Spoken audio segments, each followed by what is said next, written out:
Trump's favorite scapegoat emerges as his best ally in U.S. economic rescue effort. President Donald Trump's closest ally in the fight to stave off the worst economic disaster since the Great Depression is the same man he's pilloried for years: Federal Reserve Chairman Jerome Powell. The world's most powerful central bank has done more, faster, than any central bank in history, as the COVID-19 pandemic has ravaged the U.S. economy, leaving tens of thousands of small businesses on the precipice of implosion and creating a cascade of job losses totaling in the millions each week. Under Powell, a former investment banker appointed by Trump, who has since suggested he regretted the choice, the Fed has pushed the boundaries of actions and power to a degree that was considered exceedingly difficult, unlikely or impossible, as recently as the 2008 financial crisis. It really is impressive the speed with which they move, David Wessel, a senior fellow in economic studies at the Brookings Institution and the author of the definitive history of the Fed's actions during the 2008 crisis. They are doing things in days and weeks that it took them months to do during 07, 08 and 09. The latest blast, announced this past week, would provide up to $2.3 trillion in lending programs for companies, cities and states, a move that extended the scale Fed's efforts to a place they had simply never been before. Powell, in a conversation with Wessel on Thursday after the rollout of the latest lending bazooka, framed the action and everything the Fed has done as an effort to match the moment with commiserate action. None of us has the luxury of choosing our challenges, fate and history provide them for us. Our job is to meet the tests we are presented, Powell said. At the Fed, we are doing all we can to help shepherd the economy through this difficult time. Learning the lessons of 2008 so far, even the most prominent Fed critics and skeptics have hardly batted an eye at the scale of the moves, as the depth of the hit to the economy has been laid bare in recent weeks. That's in part because of the nature of the current crisis versus the last one. A pandemic is not the same as Wall Street banks using financial instruments to package bad loans at a scale that would threaten the global financial system, or over-leveraged borrowers, or companies that made bad decisions or investments. It's a once-in-a-century event that has led to a freeze of the entire U.S. economy, and as such has placed an enormous weight on the Fed to respond. The Fed's overall objective is blindingly simple, Tim Dye, professor of practice in the Department of Economics at the University of Oregon, wrote in his newsletter, Tim Dye's Fed Watch. To not let the financial sector seize up and reverberate back into the real economy. To not repeat the mistakes of the Great Depression. To not let another 15 million people lose their jobs. To hold as much of the economy together as possible, to let those newly unemployed return to work as quickly as possible. The role of the Fed in mitigating the current economic crisis is not without potential pitfalls. The backlash to the central bank in the wake of the 2008 financial crisis was fierce and placed it in the crosshairs of lawmakers from both parties for years. After that, efforts to engage with lawmakers and the public were dramatically expanded as Fed officials came to realize the traditional playbook of letting the Fed's actions and occasional public statements or congressional testimony speak for itself was not going to address the very real perception issues with the Fed's moves. A Washington operator, Powell has continued and expanded on that communications effort since he became chairman in 2017. Lawmakers and aides on Capitol Hill say they found him accessible and blunt, and in the words of one senator, particularly helpful in framing the needed response to an unprecedented economic crisis. It was Powell, in a March 17 private call with House Speaker Nancy Pelosi, who made the point that after two back-to-back emergency cuts that took interest rates to nearly zero, Congress was enabled to fiscally think big as it crafted its emergency economic response to coronavirus, according to a senior Democratic aide familiar with the call. Pelosi urged Powell to explore ways the Fed could aid states and localities during that same call. By the time the final emergency rescue package was put together, it was both big, at $2.2 trillion, it marked the largest economic rescue package in U.S. history, and explicitly directed the Fed to use financial backing to create a facility to aid states and localities.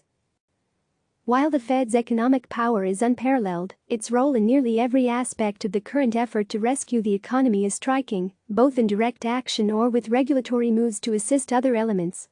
The central bank has deployed its traditional tools, but also dusted off many of the tools deployed in the last financial crisis, from cutting rates to making massive purchases of Treasury and mortgage-backed securities. And the Fed has gone significantly further in structuring lending programs that are massive in scale and have expanded into areas, in particularly its municipal facility announced last week, that the bank had refused to approach in the past. Powell has also worked hand in glove with the Treasury Department, often at the explicit instruction of the U.S. Congress, a partnership that's just as notable.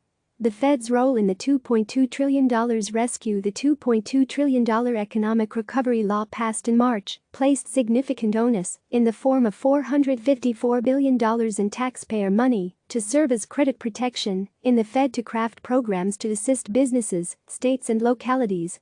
When the Emergency Small Business Lending Program, that is a backbone element of that law, the Paycheck Protection Program, faced the possibility of overwhelming the balance sheets of banks, the Fed quickly deployed a facility to buy in that same program. When Wells Fargo said it would have to cap its loans due to restraints placed on the bank as punishment for a series of scandals, the Fed stepped in and provided a temporary reprieve from an imposed asset cap.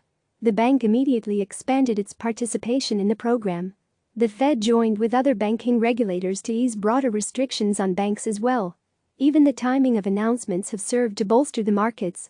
At the same exact time this week, staggering new jobless claims were announced. The Fed released the details of its new and expanded lending facilities.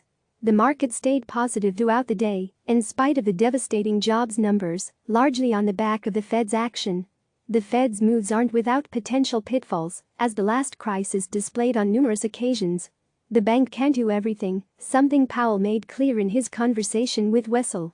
While he has made clear there are no limits, in his mind, on the scale of bond buying or spending programs, direct spending, or any bailouts, must come directly from Congress. I would stress that these are lending powers, not spending powers, Powell said of the Fed's actions. Lawmakers have also already raised concern about the easing of regulatory restrictions for banks, Wells Fargo in particular. Senator Sherrod Brown, the top Democrat on the Senate Banking Committee, called the move troubling.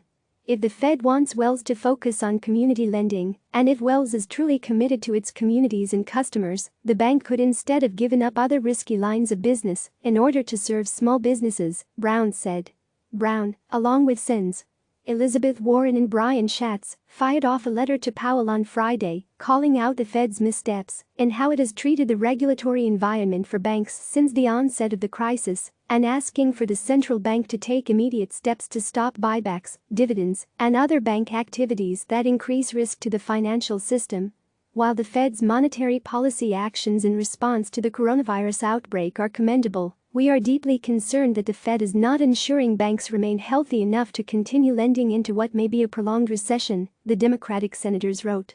Republicans have already started questioning the efficacy of the municipal bond buying facility launched on April 9, and lawmakers and accountability groups have warned that lending facilities for large distressed companies are ripe for potential bad actors.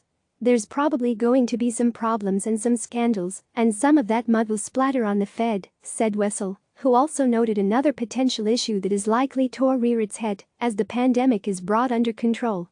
At some point the Fed is going to want to pull back, and what if the Treasury at the time says not yet? Never immune from criticism, that may be what brings Powell and the Fed back under Trump's Twitter spotlight. Still, it's a long way from when the president was clubbing Powell on a seemingly weekly basis for being weak or unable to mentally keep up with the competition other countries. It's an even longer way from the president asking who is our bigger enemy, Jay Powell, Chairman's eye. Yes, Trump was asking the general public whether it was Powell or the authoritarian leader of the top global competitor to the U.S. who posed the biggest threat to the country.